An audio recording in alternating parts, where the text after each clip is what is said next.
Produzida a lei, nós vamos ter um órgão. Quem produz a lei, a princípio, né? Isso é necessário que se diga já de antemão, adiantando algumas coisas que a gente vai ver mais para frente. Mas quem produz a lei é o Brasil adota a trilogia dos poderes, uma ideia de um francês de alguns séculos atrás, chamado Montesquieu, que via o poder, ou as funções de poder, ao descrever, segundo ele, o que observou na Inglaterra, o poder ser dividido entre três poderes, né? E no Brasil, no caso, é o executivo, o legislativo e o judiciário. Então, quem produz a lei é o poder judiciário, composto no Brasil também por duas câmaras, ou por duas casas legislativas, o Senado Federal e a Câmara dos Deputados. Então, quem produz as leis no Brasil, basicamente, é o poder legislativo.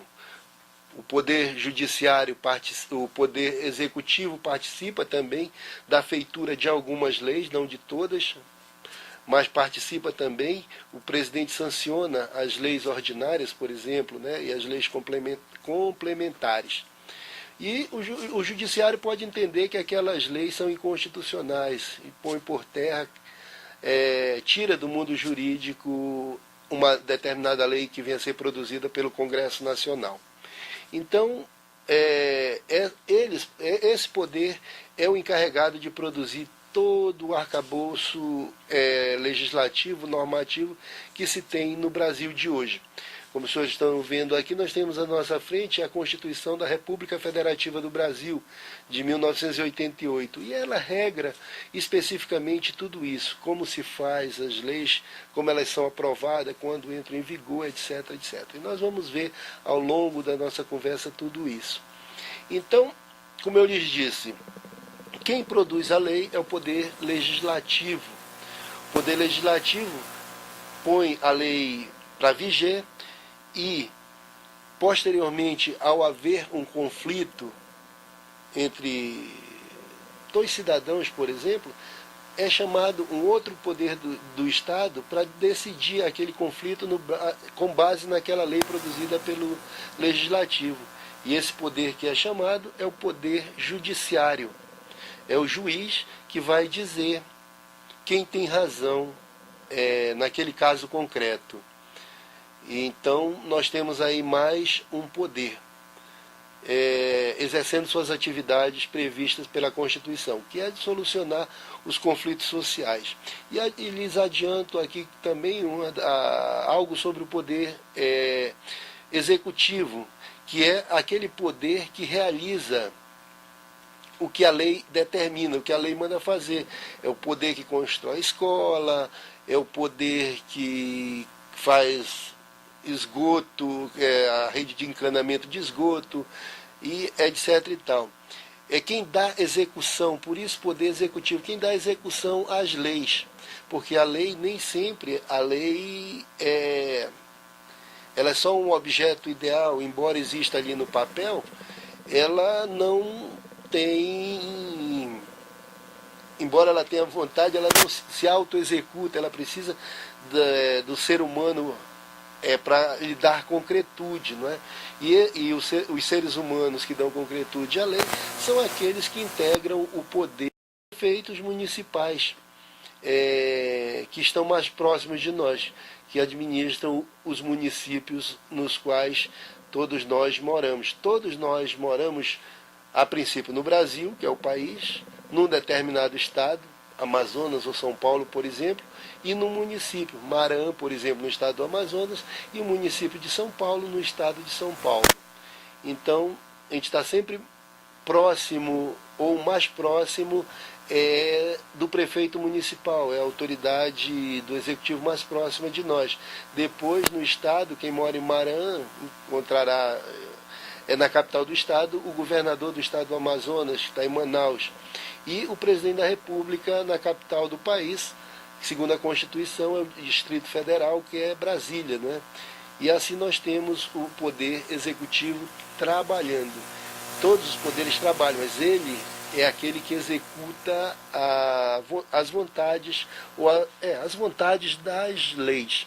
Ele que implementa o que foi determinado pela lei. Mas esse poder, ao agir também, cria conflito. Determinado para fazer uma quadra de esporte, por exemplo, o prefeito às vezes precisa desapropriar um bem particular, a casa que fica ao lado do terreno onde vai ser edificada a quadra, pois o terreno público às vezes é muito pequeno. E nessa desapropriação, por exemplo, pode gerar controvérsia, pode gerar o que se chama em direito lide, discussão, disputa entre a municipalidade e o proprietário daquela casa ao lado de onde vai ser edificada a quadra. Por exemplo, o prefeito, a casa vale 100 mil reais, o prefeito a desapropria por 50 mil. Aí quem irá decidir qual o valor correto, qual o valor devido naquela desapropriação é, regra geral, se não houver solução entre a prefeitura, entre a municipalidade e o cidadão que foi desapropriado, quem resolverá a questão é o poder judiciário, como fez ou como faz em relação a dois cidadãos, vamos chamar de comuns. Então, o Poder Judiciário decide as causas envolvendo até os outros poderes. Muitas vezes, na Câmara dos Deputados, por exemplo, impede um deputado de ter acesso a um documento. Esse deputado pode ir ao Judiciário, especificamente ao Supremo Tribunal Federal, com mandado de segurança e exigir que a Câmara lhe dê acesso àquele material. Então, é o Poder Judiciário também decidindo lide envolvendo o poder, no caso legislativo, como decidiu no caso da quadra, uma lide envolvendo o poder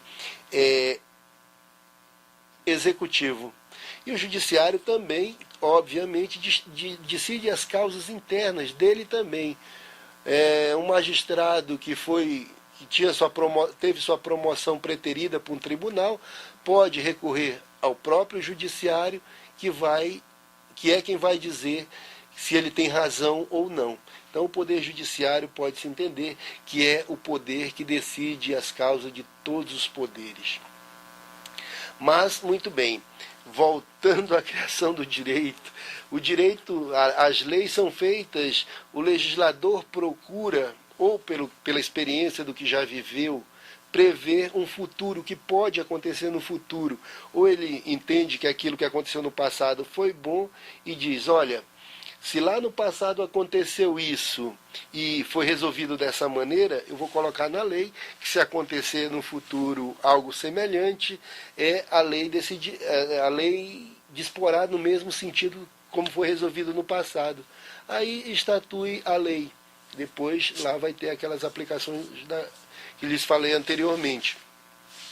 Mas nem sempre, e aí temos outras dificuldades.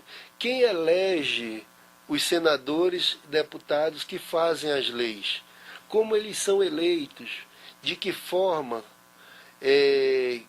Hoje, e sempre foi assim, certamente, pelo que se tem registrado na história ao longo do tempo, o que temos em matéria escrita, que é a forma de se garantir maior memória à história, a gente percebe que sempre foi assim, sempre foi necessário dispêndio de dinheiro para se fazer campanhas políticas. Um deputado, para se eleger, ele precisa fazer sua campanha. E para fazer sua campanha, ele necessita de recursos, dinheiro. Um deputado, para percorrer todo o município, todos os municípios do estado do Amazonas, por exemplo, gasta muito, porque os municípios são muito distantes uns dos outros. São todos feitos basicamente por avião, por meio aéreo. É assim que ele consegue se deslocar. Quem paga as despesas desse deputado para se eleger? Ele mesmo? Tem outras pessoas que contribuem com a campanha?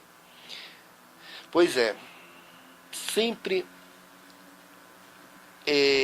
se você, antes de tentar responder esse questionamento, vejam o seguinte: um deputado federal, ele ganha anualmente, se ele ganha 25 mil reais, 20 mil reais por mês líquido, vamos supor, ele ganha 26, mas os descontos chegam a 20.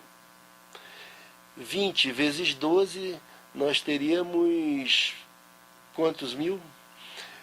200 e poucos mil. Uma campanha, 200 e poucos mil. Isso multiplicado por 4, que é o tempo da legislatura no país hoje, de um deputado é 4 anos, se multiplicarmos esse valor por 4, 200 mil vezes 4, 800 mil. Um deputado chega a gastar, quando gasta pouco, 1 milhão e pouco, 2 milhões, numa campanha eleitoral. Alguns gastam muito mais do que isso. Como é que você explica, como é que você consegue explicar esse desprendimento, esse voto franciscano do deputado que gasta mais para se eleger do que ele vai receber durante toda a legislatura? É uma resposta difícil, eu sei, mas o que se tem entendido é que esse deputado, quando se candidata, ele vai defender um monte de interesses, vários interesses de vários grupos econômicos. E os grupos econômicos costumam contribuir com dinheiro, né? Especificamente, desculpe, para a campanha dos deputados, desse deputado específico que nós estamos falando. O banco coloca dinheiro na campanha, para quando tiver uma lei que favoreça os bancos, for preciso votar uma lei que favoreça os bancos, ele vote de acordo com aquilo. A indústria de bebida coloca dinheiro porque quer que ele vote de acordo com os interesses das indústrias de bebida, e assim sucessivamente. Então, um deputado, quando se elege, ele está preso, de certa forma, a vários compromissos, até esses compromissos que são básicos para que ele tenha podido se eleger. Poucos são aqueles, eu acho que são raríssimos, eu acho que nem existe até aqueles deputados ou senadores que se elegem sem gastar, ou gastando o mínimo. Sem gastar nada é impossível. Até para comprar um terno, para ir num comício, para fazer passeata ou caminhada, você precisa de um tênis, isso tudo envolve dinheiro. Então, gasto de um modo geral você vai ter, grande ou pequeno, mas mesmo o gasto módico, aquele pequeno que você tira do próprio bolso, só com esses recursos é impossível praticamente você se eleger. Pois muito bem, eleito o deputado, são feitas as bancadas, e aí aqueles grupos, principalmente os grupos econômicos, e às vezes dos funcionários públicos, que é um grupo também muito forte, embora desunido, elegem os seus deputados. Os grupos econômicos montam às vezes bancada.